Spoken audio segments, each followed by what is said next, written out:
seems to be almost one step forward, one step back at the moment, because Maidenhead was disappointing, wasn't it, really? It was disappointing result, yeah, disappointing result. And I think off the back of the league game before Ebbsfleet, you want to kind of have you want to get the points return to back that game up, really, but we didn't. So listen, there was plenty of positives in the game. Don't think we should have lost the game, but we did. So we move on and need to be better this coming Saturday. On this coming Saturday, you're back here, of course, against a Southend side that is in a bit of a false position in the league, really. Oh, for sure, yeah. Listen, it's well, it is a false position. It's 10-point deduction if they're on that. I think they're 6th or 7th. So we know we're up against it.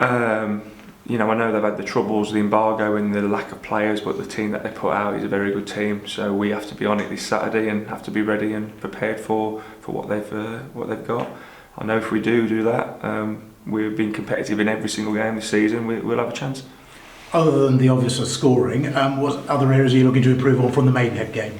I think just game management, really. I think we were away from home, and I think we were doing things that I probably wouldn't be telling the lads to do through certain periods of the game.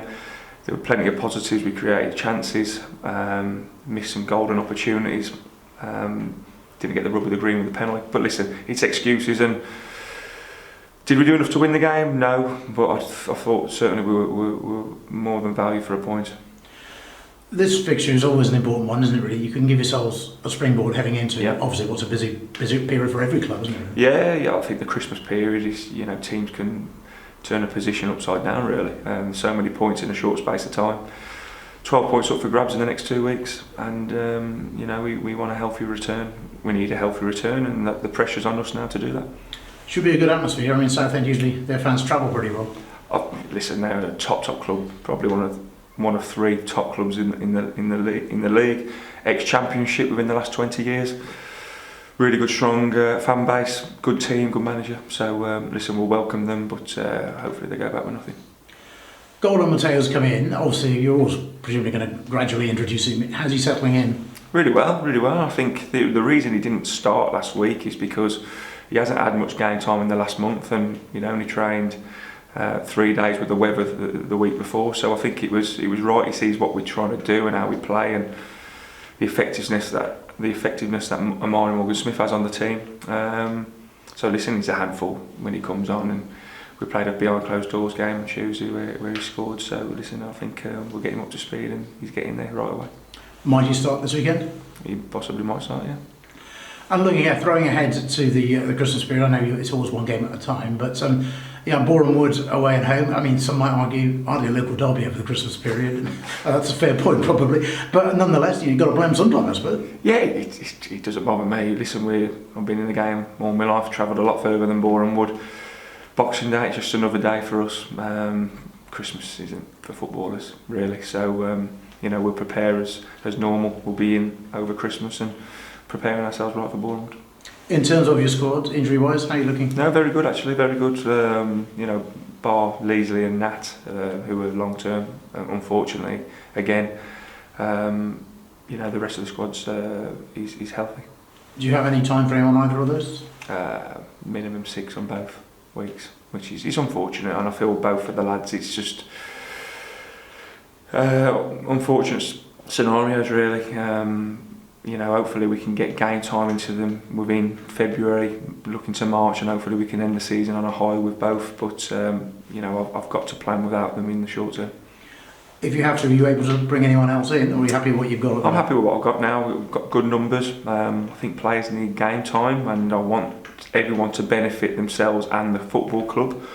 Trying to get reserve games and catch up minutes over Christmas is tough. So I think the best thing is to play games. And we're on the other side of that. We're always looking, and the window's always open. And I think when the Premier League window opens as well, there might be an opportunity for us to make the squad stronger.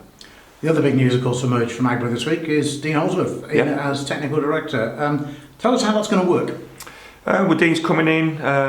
You know, he's a local guy from Droitwich, and he's going to support the football club in all 4 corners: first team, academy, community, everything really. I think it shows the signs of where the club wants to get to.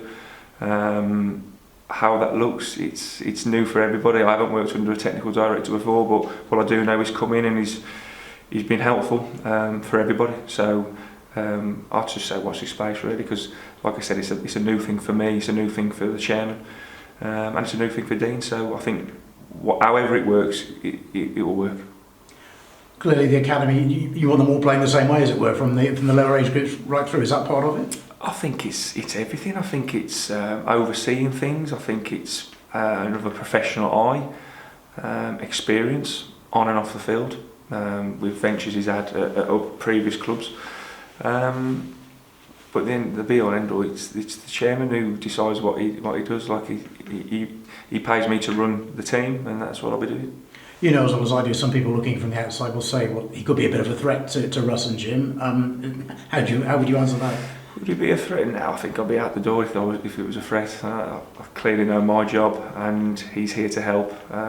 Like I said, all four corners of the football club.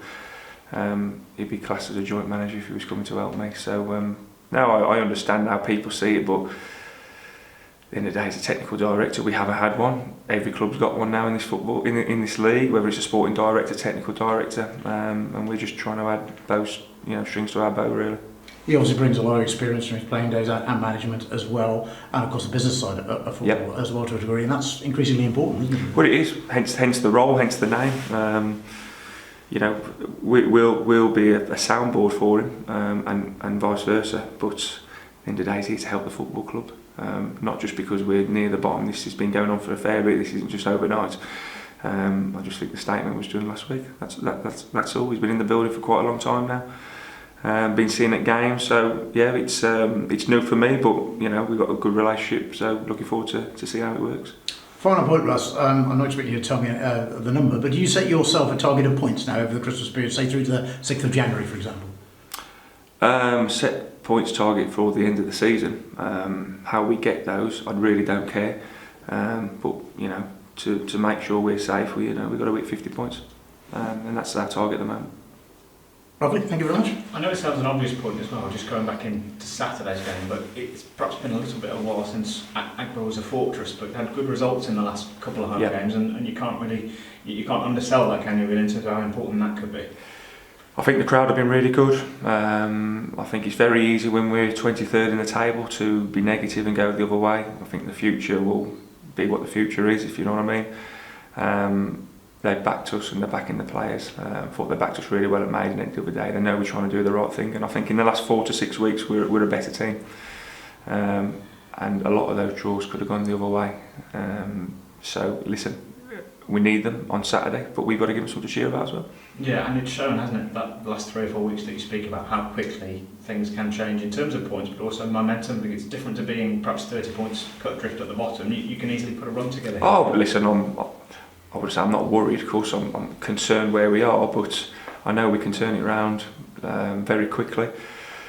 You look at Maidenhead 5 games ago; they were 2 points ahead of us. They're now 10 points ahead. Being us, poor results and then winning 5 games and drawing 1 in the last 6. So we know that's just around the corner, and all of a sudden they're looking at the playoffs. It's crazy. No one knows that more than us from last season. So we've got experience in that department.